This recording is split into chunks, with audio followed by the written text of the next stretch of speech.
Ayan. So, tayo po ngayon ay dadako na po sa pag-aaral po ng salita ni Yahweh. At ang ating pong mensahe ngayon ay pinamagatan po nating caution, watch your step. O ibig sabihin po niyan ay yung salitang caution po ay warning. Warning po yan, di ba? Pag hindi natin ginagamit yung salitang caution kung walang nakaambang panganib. So, in most cases, we use that term caution to give us a stop sign or warning po. Ibig sabihin, mag-iingat po tayo, no? At sa ating pong baksang ito, because today is December 4, so we will be studying from the book of Proverbs, chapter number 4. At sa verse 26 po and 27, this will be our two key verses, ano? Proverbs 4, 26 and 27, ang sabi po sa verse 26, ponder the path of thy feet, and let all thy ways be established. Turn not to the right hand, nor to the left. Remove thy foot from evil. Ayan. Mula pa lamang po sa talata na ating paghuhugutan ng ating pag-aaral, no? Yung salita pong ponder ay nagbibigay sa atin ng pakahulugan na ito po ay ating unawain, limiin, or bulay-bulayin po. No? Yun daw ating lalakaran ng ating mga paa. Ayan, napakahalaga po ng ating mga paa. No? Yung paa po ay most neglected part of our body. Kaya nga po, salamat na uso yung mga foot spa, foot massage, and that is to take good care of our feet. No? Huwag po kayo manghinayang ng inyong paa, inyong ingatan at alagaan. Alam nyo, sa mga tao pong sweet, katulad ko, ako po ay sweet. Kasi diabetic ako eh. No? So, once you are diabetic, isa po yan sa mga binabantayan ng doktor, ang iyong mga paa. Yan ang iniingatan na huwag magkasugat sapagkat kapag ikaw ay diabetic, sugatan ng iyong paa, posibleng yan ay ma-infect at yung iba po, nagiging dahilan para ito'y maputol. So, ingatan natin ang ating mga paa, lalo na po yung kanyang lalakaran, no? Sabi diyan, kaya sana lahat ng kanyang daan ay maitatag, yung dadaanan po ng iyong paa, maitatag. Bakit sinabing huwag nating ililiko sa kanan at sa kaliwa? No? At sinabi po, alisin natin ang ating mga paa sa evil ways. Now, ibig ko sabihin na huwag tayong liliko sa kaliwa at sa kanan? Napaka-literal ba nito? Now, if you remember po, nung si Moses with the Israelites ay tumatakas po kay Pharaoh at sila po hinabol until marating po nila ang end, no? At andyan sa harapan nila ang Red Sea. Naisip pa ninyo hindi sila pinakaliwa ni Lord, hindi sila pinakanan, at lalong hindi sila pinaatras. Pero anong ginawa ni Yahweh Elohim natin? To the power of Yahweh given to Moses using his rod, by Moses pointing his rod doon po sa Red Sea. Literally, mga minamahal, nahati po ang Red Sea. Nagkaroon po sila ng daraanan para matawid po nila yung dagat doon sa kabilang side. And that is to show us na ang gusto po talagang lakad natin ni Lord o hakbangin is always moving forward and looking upward. Ayan. So sa ating pong Christian walk, sa ating pong hakbangin, mga minamahal ko bilang mananampalataya, no? Ugaliin po natin na lagi po tayong manampalataya sa Panginoon And that is to move forward and looking upward. Yan po ang meaning yan. Kaya ayaw ni Lord sa Old Testament, kita nyo yung mga crabs, talangka, alimango, alimasag. Hindi niya yan ipinakakain eh. Now, sa mga Hudyo, that is part of their dietary law. Pero palagay ko dahil may kinalaman din ito sa the way kung paano lumakad ang crabs eh. Hindi kasi nagpo-forward yan. Ang lakad po ng crabs, patagilid. No? Either pakaliwa o pakanan. Kabilin-bilin ng Panginoon, huwag tayong kakaliwa o kakanan. Deuteronomy 5:32 says, Ye shall observe to do therefore, as Yahweh your Elohim hath commanded you, ye shall not turn aside to the right and or to the left. Yan, kita nyo? Huwag kumanan o huwag din kumaliwa. Ye shall walk in all the ways which Yahweh your Elohim hath commanded you, that ye may live, and that it may be well with you, and that ye may prolong your days in the land which ye shall possess. Nandiyan na po kagad ang pangako ni Yahweh. Na kung tayo po ay diretsyong lumakad, diretso ang ating path or ating landas, nandun po ang pagpapala niya kaagad, no? Now here in Deuteronomy 28:14, again, sabi po niya, and thou shalt not go aside from any of the words which I commanded this day, to the right hand or to the left, to go after other gods to serve them. Ayan. So, ang isa pong number 1 na ibig sabihin po ni Yahweh na huwag tayong kakanan o kakaliwa, kundi diretso lamang po ang ating landas para sa Kanya, ay huwag po tayong magkaroon ng mga ibang mga Diyos. No? Kaya mga minamahal, mapapansin po ninyo na inyong lingkod, nung ako po at ang aking asawa ay nag-aral po ng mas malalim at nagbigay po ng kaukulang karagdagang pag-aaral tungkol sa pangalan po ng Diyos. Alam niyo kasi pag ina-address natin ang Diyos as God at hindi po sa kanyang proper name na Yahweh, masyado po yung generic. No? Kaya po, di ba, kabilin-bilinan niya ni Yahweh, even the Old Testament, thou shalt have no other gods before me. Now, sa ating pong mga Kristiyano, especially po sa atin, kaya nga po, ingatan po natin ang pagsusulat ng pangalan ng Diyos, especially using small letter G. Kasi, a small letter G, referring to God, ay maliwanag na po kaagad na hindi yan ang totoong Diyos. No? Kaya, at least, when you write the word God, i-capitalize mo. No? And much better po, mga minamahal, if you will begin to use the proper Hebrew name of God, which is Yahweh Elohim.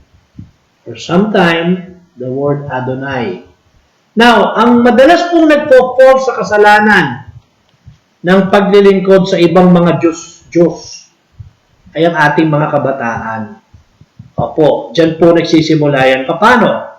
Kasi di ba, abilin sa atin ni Yahweh, huwag tayong mag-aasawa ng hindi mananampalataya. Kaya kayo mga kabataan, nakakita ng maganda at pogi. Umiikot na kagad ang inyong mga tumbong.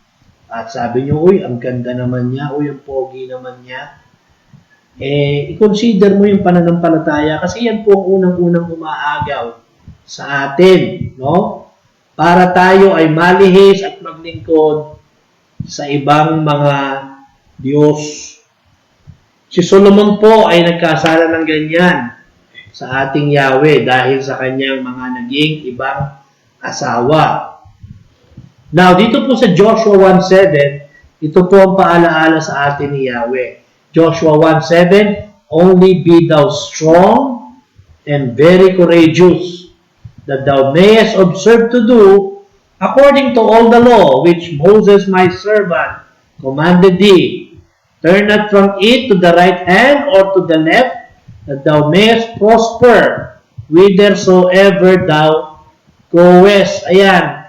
Ito pong idea ng pagliko sa kanan at sa kaliwa ay nagde-denote po sa atin mga minamahal or nagpapakita ng hindi po pagde-deviate. Now, I understand kapag tayo po ay nagmamaneho, you cannot avoid turning left or right. When we walk literally po, same thing, same way, we cannot avoid turning left or right. But spiritually speaking po, sinasabi po dito, turning sa right side or sa left side, ay ang pagde-deviate po natin spiritually. Kasi ang gusto nga po ni Yahweh sa atin, ang lakad natin spiritually, must always be moving forward, pasulong po, hindi pa kaliwa, hindi rin po pa kanan, at lalo namang hindi pa atras. No? Tingnan nyo, sukat binuksan ni Lord ang Red Sea sa Israelites kay Moses para wag silang umatras, para wag silang kumaliwa, wag silang kumanan, kundi mag-move forward sila looking upward kay Yahweh. Opo. At ito po'y nagpapakita rin nung sinabi ni James tungkol po sa double-minded man. Sa James 1:8 po, na it is very interesting to know na ito po ay pinakita sa atin sa New Testament. Yung paglakad po ng diretsyo na hindi ka kakanan at hindi ka kakaliwa spiritually. Sabi po sa James 1:8, a double-minded man is unstable in all his ways. Ayan. Yun daw pong tao na siya po ay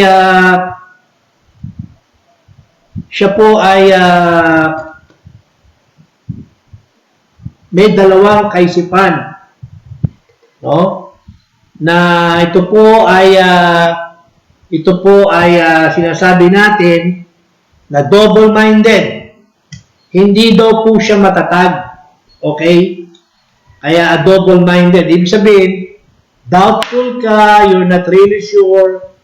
Kaya di ba sa Bible din, nagpaalaala rin sa atin that let your yea be yea and let your no be no. Ayan. Dito po sa James chapter 4 verse number 8. Ang sabi naman po dito, draw nigh to Yahweh, your Elohim, and He will draw nigh to you. Cleanse your hands, ye sinners.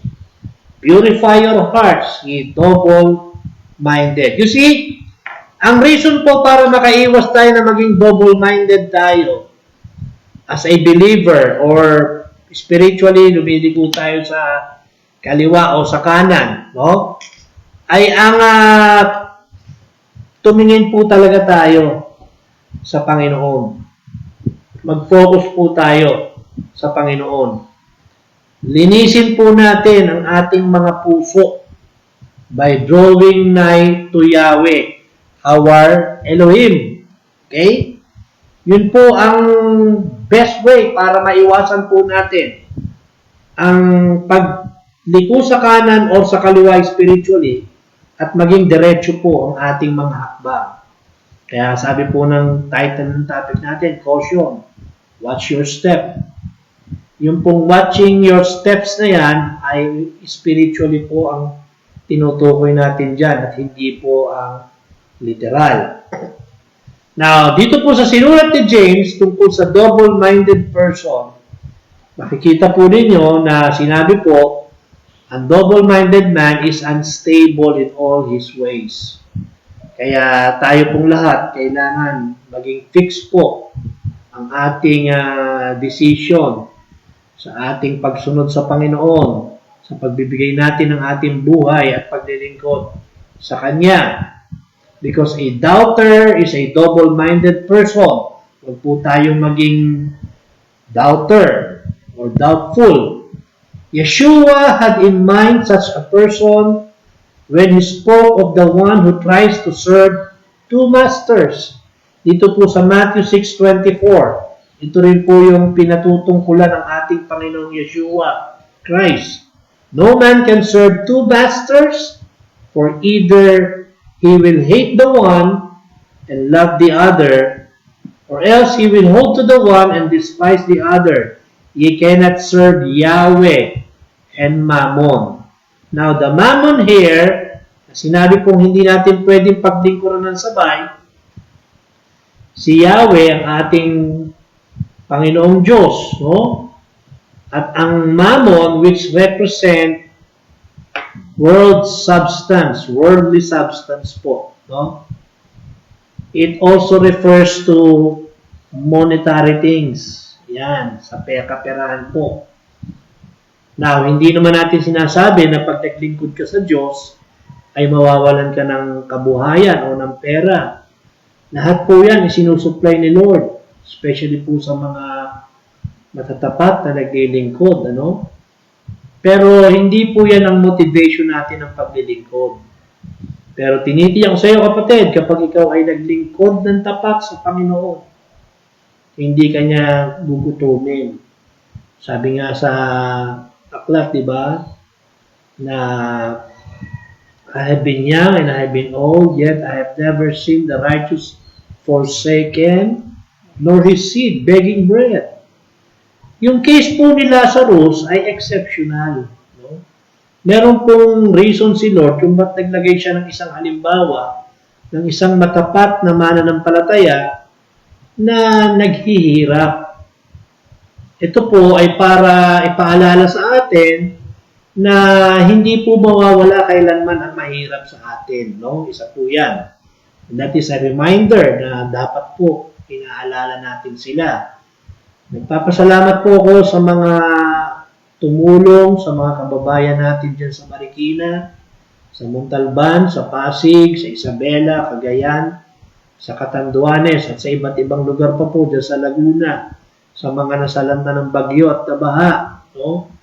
Pero kahit wala na pong baha, kahit wala na pong bagyo, huwag po nating ialis ang ating pagtulong sa mga nangangailangan, sa mga may hirap na pamilya, sa ating church, at sa ating pong community. Now, pag-pray din po natin yung mga may hirap nating miyembro.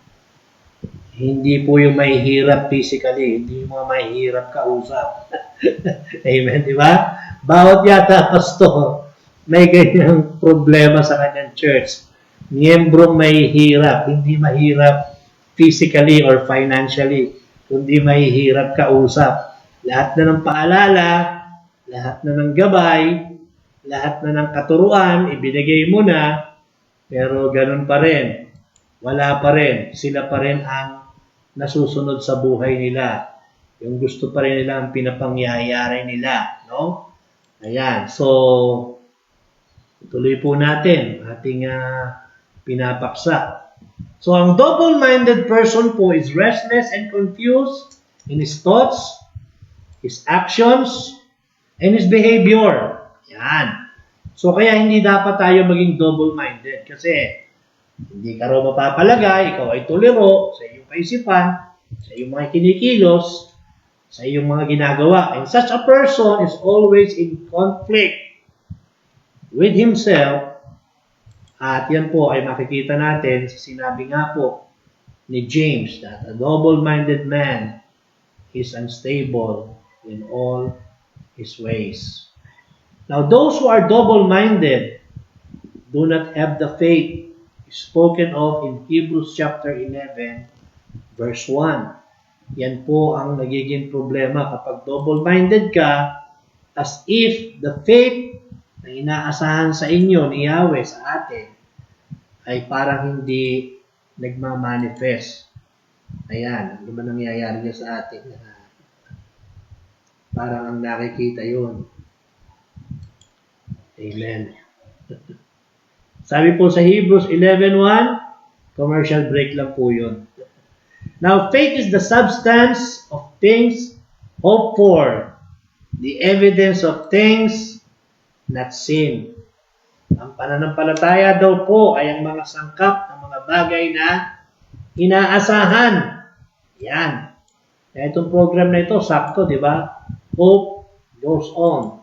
Sabi nga ni Dr. Jess, as life goes on, hope goes on. Yan. Tama nga naman, di ba? Habang nabubuhay, dapat may pag-asa. Ebidensya daw po ng mga bagay na hindi nakikita. So, ba't ka pa nga naman mananampalataya kung nakita mo na, di ba? So, we cannot be both certain and doubting, mga minamahal. As is the double-minded person. One part of his mind is sure of something while the other part doubts. No? Hindi dapat na magkakaganon.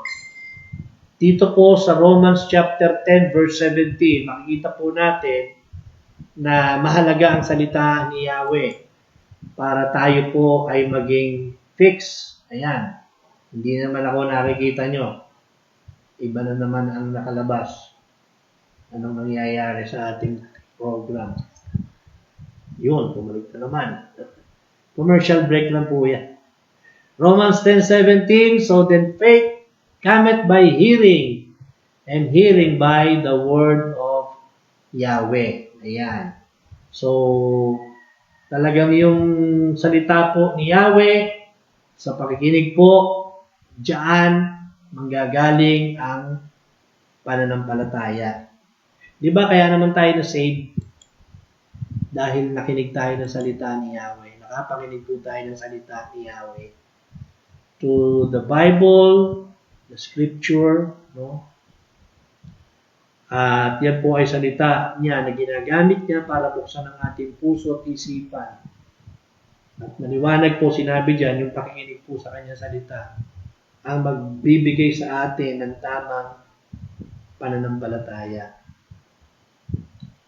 Now, dito po sa Luke 17 verse 5, ang naging prayer po ng mga apostles na dapat din natin maging prayer. Sabi dyan, and the apostles said unto Yeshua, increase our faith. Increase our faith, no? Ayan. So, kailangan talaga yung pananampalataya natin ay lumago, madagdagan, matatag.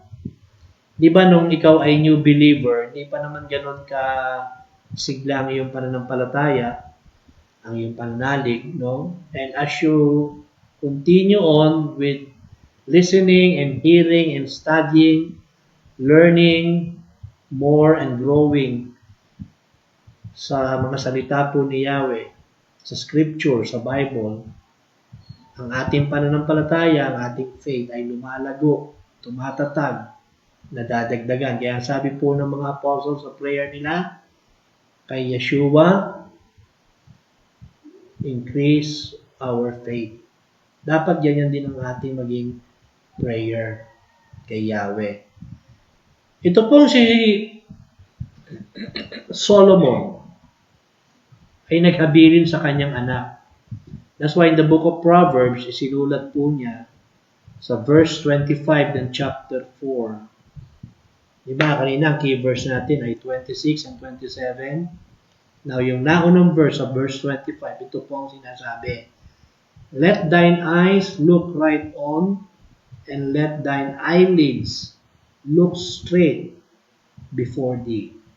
Again, pinakikita po spiritually ang ating lakad, ang ating steps, ang ating mga hakbang sa pananampalataya kay Lord. Kailangan po diretso. Wala hong liko sa kaliwa, wala hong liko sa kanan. No?